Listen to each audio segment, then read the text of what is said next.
Hello friends, नमस्कार। स्वागत है आप सभी का आप सबके अपने प्लेटफॉर्म पे। आइए आज हम बात करेंगे आपके इलाहाबाद हाई कोर्ट से जो आरओआर की वैकेंसी आने वाली है उससे रिलेटेड हम बहुत सी इन्फॉर्मेशन धीरे धीरे देख रहे हैं। प्रीवियस वीडियोस में आपने देखा था कि हमने पूरा का पूरा सिलेबस डिस्कस किया था, इसकी एलिजिबिलिटी क्या है हमने उसको डिस्कस किया था। इसके साथ साथ हमने बुक लिस्ट भी बताई थी। अगर आप उसको देखना चाहते हैं तो हमारे प्रीवियस वीडियोस में देख सकते हैं। आज के वीडियो में हम डिस्कस करेंगे कुछ जो मेन सब्जेक्ट्स हैं जिसके टीचर्स हमारे अवेलेबल हैं, हम उनके साथ बात कराएंगे आपकी। इसके साथ साथ इसकी सैलरी, क्योंकि आफ्टर ऑल सब कुछ होना पैसे से ही है। एक मजाक में बात करते हैं vitamin M for money, M for mobile, M for mobile, सब कुछ मतलब विटामिन एम। तो अक्सर आप लोग पूछते हैं कि सर ये तो ठीक है, इसमें सैलरी क्या मिलेगी? ठीक है, तो आपको पता होगा जो आरओ वैकेंसी है, ठीक है, जो आपका आरओ है या आपका राजपत्रित अधिकारी होता है जिसे हम गेस्टेड पोस्ट कहते हैं, ये आपका लेवल 8 जिसे आप कहते हैं कि सर ये हमारा 4800 ग्रेड पे की जॉब है। ये आपका 4800 ग्रेड पे की जॉब है और एक राजपत्रित अधिकारी होता है। और मेरी जानकारी में ऐसा कोई ऐसा एग्जाम नहीं है जहां पे आप एक सिंगल स्टेज का एग्जाम देके आप सीधे राजपत्रित अधिकारी बनते हैं, ऐसा कोई नहीं है। इवन आप पीछे से भी जाते हैं तो आपको पता है जो सबसे लोअर है वो है नायब तहसीलदार, जिसके लिए आपको प्री मेंस इंटरव्यू तक देना पड़ता है, जो कि आपका भी 4200 ग्रेड पे का ही है, 40 होने वाला है, अदर पॉइंट है। तो यहाँ मैं ये समझाना चाहता हूँ कि क्या इसमें है, तो 4800 ग्रेड पे की है। अगर आप इन हैंड सैलरी की बात करते हैं अबाउट, तो 73,000 इस समय है। इस समय इसकी जो इन हैंड सैलरी है अबाउट 73,000 है। और जैसे ही आपका 8वां वेतन आयोग लगेगा तो जहां तक मेरा अनुमान है इन हैंड करीब ये 95,000 के आसपास पहुंच जाएगा। ये मतलब 95,000 से अधिक की जगह कम नहीं आएगा। इन हैंड की बात कर रहा हूँ। ऐसे अगर आप इसे बेसिक के बाद आप डीए जोड़े, हाउस रेंट जोड़े, ड्रेस जोड़े, स्पेशल चार्जेस जोड़े, तो ये तो करीब 1,10,000 पहुंच जाएगा। बट आपको पता है डिडक्शंस होते हैं, इसके अकॉर्डिंग मेरे अकॉर्डिंग करीब आपका अगर फिटमेंट फैक्टर अगर आप 1.92 लगाते हैं तो उसके अकॉर्डिंग भी आपका लगभग 95,000 आपका इन हैंड सैलरी बनेगा। तो आप समझ सकते हैं कि कितनी अच्छी जॉब है ये, कि सीधे के सीधे आप एक सिंगल स्टेज एग्जाम देके आप यहाँ पे कंप्लीट बना। भौकाल तो है ही है कि भैया एक अधिकारी राजपत्रित अधिकारी है, तो भौकाल के साथ साथ एक अच्छा खासा हैंडसम अमाउंट आपकी बॉडी में आपके हैंड में चला आता है। ठीक है, एआरओ की अगर बात करते हैं तो एआरओ भी आपको पता है ये भी सेम टाइप, सब कुछ सेम है। इसमें थोड़ा सा ये आपका राजपत्रित नहीं होता है। जो एआरओ होता है ये आपका राजपत्रित नहीं होता है, ये आपका अराजपत्रित है और ये आपका 4600 ग्रेड पे की जॉब है। ठीक है, और ये लेवल 7 की जॉब है। ठीक है, सारा सिलेबस सेम है, सारी सुविधाएं सेम है। हाँ, इसकी सैलरी और आरओ की सैलरी में करीब 3 से 4,000 का फर्क पड़ता है। तो आप कह सकते हैं अबाउट 70,000 इस समय मिल रहा है। इन हैंड सैलरी जो है अबाउट 70,000 है। इन हैंड के बाद जो हाथों मिलता है आपको कट कटा के लगभग 70,000 है। और जैसे ही आपका ये 8वां वेतन आयोग लगेगा, मेरा जो अनुमान है ये करीब 90 के आसपास पहुंच जाएगा, 90,000 के आसपास पहुंच जाएगा। सिंगल स्टेज एग्जामिनेशन से इससे अच्छी सैलरी मेरे अकॉर्डिंग कहीं नहीं मिलने वाली है। अगर आपको मिलती हो तो पक्का कमेंट में लिखिएगा कि हाँ सर वहां मिलती है, फिर उसकी बात करेंगे। ठीक है, चलिए अब इसके बारे में और इन्फॉर्मेशन अगर आप चाहते हैं तो सारा का सारा सिलेबस मैंने बता दिया था कि इसके लिए आपको क्या एलिजिबिलिटी चाहिए। आपने किसी भी संस्थान से, ठीक है, जो आपका वैध हो, वहां से आपके पास बैचलर डिग्री हो, आपने बीए किया हो, बीटेक किया हो, शास्त्री किया हो, आपने जो भी किया हो, आपके पास कोई बैचलर डिग्री होनी चाहिए। इसके साथ साथ आपके पास कोई ना कोई कंप्यूटर का सर्टिफिकेट होना चाहिए। सबसे छोटा सर्टिफिकेट आता है CCC, जो लगभग सबके पास होता है। अगर किसी के पास नहीं है तो भैया कर लीजिए, क्या आप नोटिफिकेशन थोड़ा सा और लेट हो जाए तो आप कर लीजिए। ठीक है, या इसकी बहुत सी एलिजिबिलिटी है, जैसे अगर आपने कंप्यूटर 12th में ले रखा है तो आपकी इसकी आवश्यकता नहीं है। आपने बीटेक किया हो, आपने BCA किया हो, MCA किया हो, तो इसकी आवश्यकता नहीं पड़ती है। सबसे इंपॉर्टेंट बात यहाँ पे आती है कि आपकी इंग्लिश की जो स्पीड है वो आपकी 25 वर्ड्स पर मिनट होनी ही चाहिए। अगर इससे कम आपकी स्पीड है तो फिर आप इसके लिए एलिजिबल नहीं होंगे। तो आरओ एआरओ दोनों की बात करते हैं। अब इस चैनल पे आपको आरओ से रिलेटेड बहुत सी इन्फॉर्मेशन मिलेंगी, बहुत सी इन्फॉर्मेशन कि टाइपिंग मैटर कैसे होता है, क्यों बच्चे टाइपिंग में फेल हो जाते हैं, इसका जॉब प्रोफाइल क्या है, इसकी पावर क्या है, इसका वर्क प्रोफाइल क्या है, हम सारी चीज़ें डिस्कस करेंगे। अभी मेरे साथ मेरे कुछ फ्रेंड्स पढ़े आए हुए हैं जो कि आपको बताएंगे इसके सिलेबस में और क्या क्या है। ठीक है, लगभग पूरा सिलेबस मैंने बता दिया है।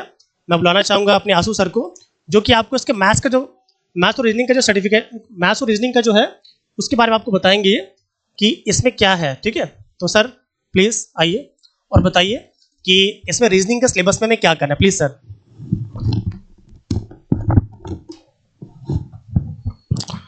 नमस्कार प्यारे साथियों, आज हम लोग आपके सामने बेटा इलाहाबाद हाई कोर्ट का सबसे पहले तो पूरा का पूरा इसका पाठ्यक्रम यानी इसका सिलेबस हम लोग डिस्कस करने जा रहे हैं, क्योंकि जब एक विद्यार्थी को उसके पाठ्यक्रम के बारे में, सिलेबस के बारे में अच्छे से जानकारी होती है तो उसका अपना लक्ष्य कैसे प्राप्त करना है इसके बारे में उसको काफी एक रोड मैप तैयार हो जाता है। तो सबसे पहले तो अगर आपको इस भर्ती में सफलता सुनिश्चित करनी है तो आपको पाठ्यक्रम बहुत अच्छे से पता होना चाहिए। अभी सर ने जैसा कि आपको इसके बारे में बाकी बेसिक चीजें बताई, इसका सैलरी स्ट्रक्चर वगैरह बताया, इसका क्या क्या जॉब प्रोफाइल होता है वो सब कुछ आपको बताया। अब मैं आपके सामने डिस्कस करने जा रहा हूं बेटा, इसमें जो रीजनिंग चैप्टर, रीजनिंग टॉपिक आता है, रीजनिंग में कौन कौन से आपके देखा जाए यूनिट्स आने वाले हैं।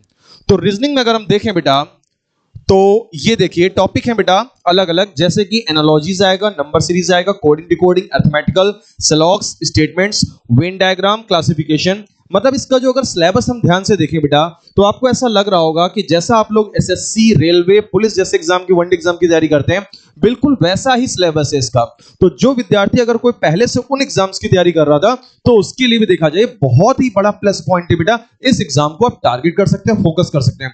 सैलरी तो आप जानिए, अभी सर ने आपको बताया होगा कि बहुत ही अच्छे लेवल की जॉब है ये। अच्छा, इसकी तैयारी प्यारे बच्चों हम लोग कैसे कराएंगे आपको, इसमें आपको हर चैप्टर को, हर टॉपिक को हम लोग ऑनलाइन ऑफलाइन दोनों तरह से चीजों को कवर भी करेंगे बेटा।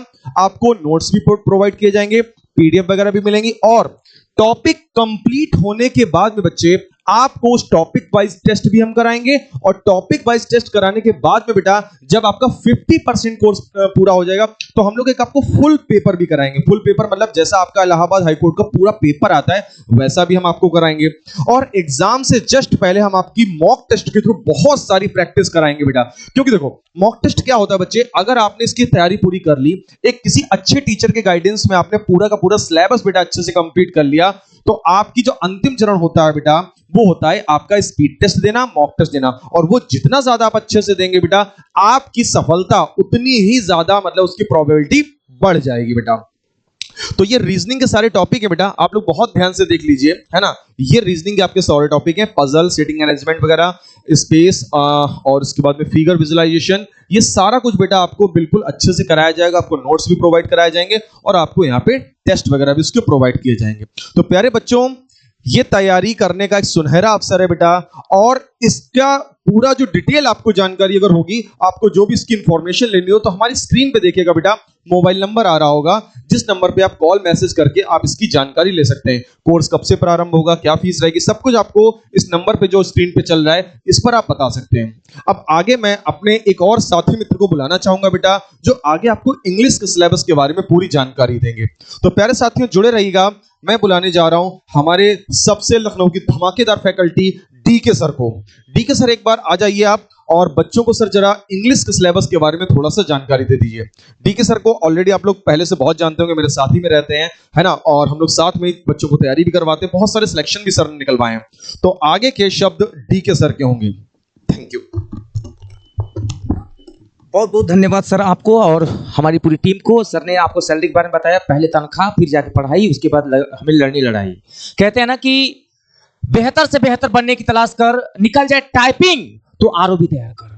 टूट जाते हैं लोग प्री में फेल होके, तेरा हर एक इंटरव्यू निकले, खुद को ऐसे तैयार कर। मैं डीके सर आपके बीच में आ गया हूं, इंग्लिश के मेंटर, और बता दो बच्चे यहाँ पे इंग्लिश में पढ़ना नहीं है, आपको सिर्फ सिखाना है, मजे करेंगे, खेलेंगे बेटा। यहाँ पे जैसे क्रिकेट खेलते हैं ना वैसे हम क्रिकेट मैच को खेलेंगे, इंग्लिश पढ़ाना नहीं है। आइए बताते हैं आपको इंग्लिश का सिलेबस। अगर आप देख रहे होंगे तो उड़ाएंगे, बिल्कुल हवा की तरफ मारेंगे, गर्दा उड़ा देंगे बेटा। ये सिनोनिम्स एंटोनिम्स आपको फूक देंगे, उड़ जाएगा। सिनोनिम्स की बात करें तो मैंने बोला यहाँ पे, जैसे मैं दिख रहा हूँ आप लोगों को, बात समझिएगा। यहाँ पे अगर मैं बोलूँ यहाँ पे कि अगर आपके ऊपर कोई इंसान है और आपसे पूछे क्या हो रही हो, आपको पता नहीं, इतना इसका मीनिंग क्या हुआ।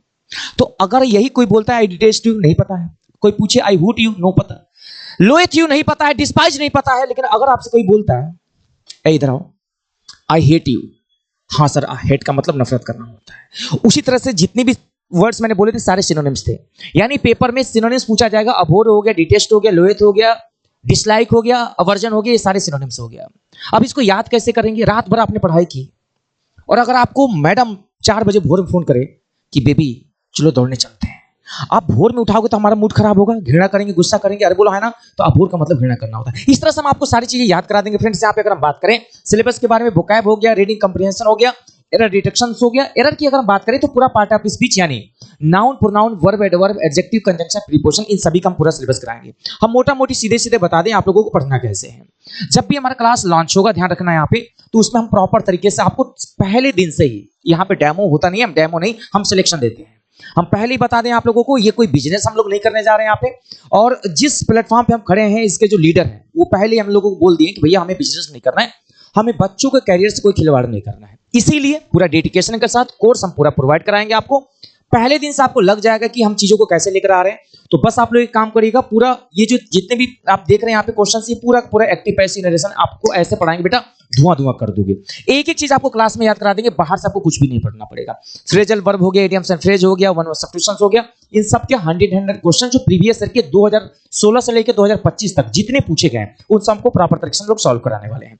एक एक टीम, हर एक सब्जेक्ट का एक्सपर्ट मिलेंगे आप लोगों को। तो ज्यादा आपसे बात नहीं करूंगा, तैयार रहिएगा। एक काम जरूर करिएगा, आपको जिस सब्जेक्ट में प्रॉब्लम हो रही है कमेंट बॉक्स में जरूर लिखिएगा। और एक बात और बता दूं आप लोगों को, पेड बैच के लिए अगर कोई इन्फॉर्मेशन चाहिए तो आप लोग जरूर जुड़िएगा, क्योंकि लेट मत करिएगा। ध्यान रखिएगा कि एक बार मौका मिल जाएगा तो बार बार नहीं मिलेगा, क्योंकि 2027 में चुनाव होने वाला है, इसलिए वैकेंसियां भर भर के आ रही हैं। तो आपको पता है कि आपका सिलेबस क्या है, एक बार देख लीजिए, सर ने बता भी दिया है। तैयार हो जाइएगा पेन कॉपी लेकर, और कमेंट बॉक्स में भर भर के बताइएगा कि क्या आप इंटरेस्टेड हैं, इस बैच के लिए तैयार हैं, तो टाइपिंग जरूर करते रहिएगा। जय हिंद।